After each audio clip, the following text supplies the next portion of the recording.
ഉൽപ്പാദിപ്പിക്കുകയാണ് മേളയുടെ ലക്ഷ്യം. മേളയുടെ ഭാഗമായി കഞ്ഞിക്കുഴി PP സ്വാതന്ത്ര്യ സ്മാരക ഹാളിൽ നടന്ന ജൈവ കർഷക സംഗമം ആലപ്പുഴ MLA PP ചിത്തരഞ്ജൻ ഉദ്ഘാടനം ചെയ്തു. നമുക്കാവശ്യമായ ഉൽപ്പന്നങ്ങൾ നമ്മുടെ നാട്ടിൽ തന്നെ ഉൽപ്പാദിപ്പിക്കുകയാണ് ലക്ഷ്യമെന്നും വിഷമില്ലാത്ത ശുദ്ധമായ പച്ചക്കറികൾ ഉൽപ്പാദിപ്പിച്ചുകൊണ്ട് നമുക്ക് സ്വയം പര്യാപ്തത നേടാൻ കഴിയും.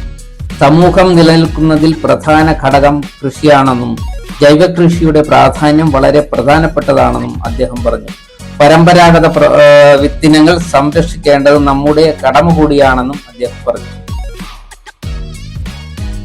കേരളത്തിന്റെ വിത്തച്ഛൻ പത്മശ്രീ ചെറുവയൽ രാമൻ, പത്മശ്രീ സത്യനാരായണ ബലേരി എന്നിവർ അനുഭവം പങ്കുവെക്കുകയും കർഷകരുടെ സംശയങ്ങൾക്ക് മറുപടി നൽകുകയും ചെയ്തു. മുൻ DGPയും കർഷകനും കൂടിയായ ഫോറിൻസ് തരകൻ IPS മുഖ്യ